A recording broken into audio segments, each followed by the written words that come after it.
Hello student, class second English medium part 3 subject Hindi. Naman जैसे बनो। Part 3 में क्या है? नमन जैसे बनो। एक बात की बात है, विद्यालय में दोपहर के भोजन की छुट्टी का समय था। बहुत से लड़के विद्यालय के मैदान में खेल रहे थे। कुछ लड़के इधर उधर आ रहे थे। कुछ बेंचों पर बैठकर खाना खा रहे थे। एक व्यक्ति विद्यालय के गेट के सामने भूमि पर पड़ा था, करा रहा था। किसी भी विद्यार्थी या अध्यापक ने उसकी ओर ध्यान नहीं दिया। सभी अपनी धुन में मगन थे। अचानक नमन की दृष्टि उस पर पड़ी। उस आदमी को देखा। वह उसके निकट गया। उस आदमी को पूरा शरीर ज्वर से मतलब बुखार से तप रहा था। उसने नमन से पीने के लिए पानी मांगा। नमन ने तुरंत पानी लेकर आया और उसे पिलाया। बीमार आदमी ने पानी पिया और जमीन पर लेट गया। नमन वापस जाने लगा, परंतु अचानक उसे कदम रुक गए। उसके मन ही मन सोचा कि यदि उसने उस बीमार आदमी को वहीं पड़े रहने दिया तो हो सकता है वो मर जाए।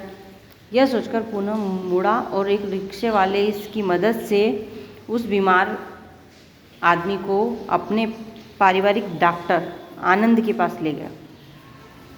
है ना बच्चों? तो ये वो बीमार आदमी को नमन कहाँ ले गया? डॉक्टर के पास, अपने डॉक्टर के पास। इसमें ये बताया कि आपको किसी जो मजबूरी का मारा है उसकी आपको मदद करनी चाहिए, और नमन ने भी यही किया। अब सेकंड पेज। जब काफ़ी देर तक नमन कक्षा में नहीं पहुंचा तो उसके कक्षा अध्यापक ने उसके इस तरह एकाएक गायब हो जाने की सूचना प्रधानाचार्य को दे दी। प्रधानाचार्य जी ने उसे आसपास के सभी स्थानों पर तलाश करवाया। जब नमन कहीं भी नहीं मिला तो इस बात की सूचना फ़ोन द्वारा तुरंत नमन के पिता को दी। नमन के पिता शहर के जाने माने वकील थे। अपने बेटे को एकाएक गायब होने की सूचना पाकर उन पर दुखों का पहाड़ टूट गया। वे नमन के साथ किसी अनहोनी घटना घटने की सोचकर डर गए। वे तुरंत प्रधानाचार्य जी के पास पहुँचे और अपने साथ लेकर पुलिस थाने में रिपोर्ट लिखवा दी। जैसे ही वे दोनों थाने से बाहर निकलने लगे, अचानक नमन के पिता का मोबाइल बज उठा।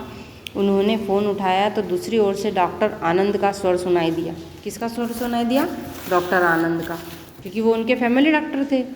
तो उन्होंने नमन के पिता को फ़ोन लगाया। ओके, अब नेक्स्ट पेज।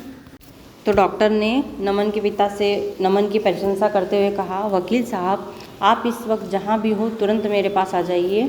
आज तुम्हारे नमन ने इंसानियत का सिर ऊंचा किया है, उसे गले लगाइए और इनाम दीजिए। यह कहकर डॉक्टर आनंद ने फ़ोन रख दिया।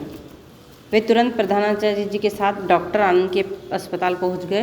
डॉक्टर आनंद ने उन्हें सारी बात बताई और बोले, यदि नमन इस बीमार आदमी को ठीक समय पर अस्पताल नहीं लाता तो इसके प्राण पखेरु उड़ जाते, मतलब ये मर जाता।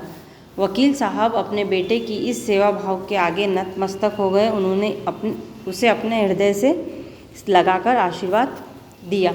प्रधानाचार्य महोदय ने नमन के सिर पर हाथ फेरते हुए कहा, काश सभी बच्चे नमन जैसे होते। उसके बाद नमन को घर में माता पिता द्वारा और विद्यालय में प्रधानाचार्य जी द्वारा पुरस्कृत और सम्मानित किया गया। नमन सभी बच्चों के लिए एक प्रेरणा स्रोत बन गया। सभी ने उसे बधाई दी।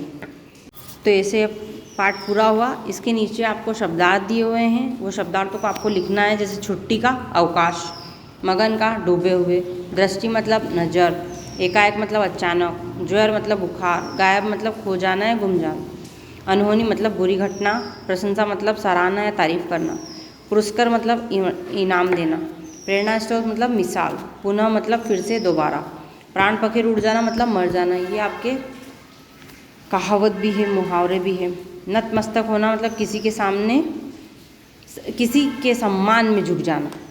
तो ये आपके शब्दार्थ है, ये आप कॉपी में लिखना। इसके बाद इसके प्रश्न उत्तर हैं।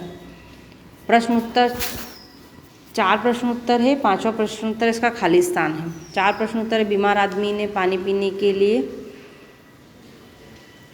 के बाद क्या किया? तो बीमार आदमी ने पानी पीने के बाद फिर भूमि पर लेट गया। नमन के गायब होने जाने की रिपोर्ट कहाँ दर्ज करेगी? तो पुलिस थाने में।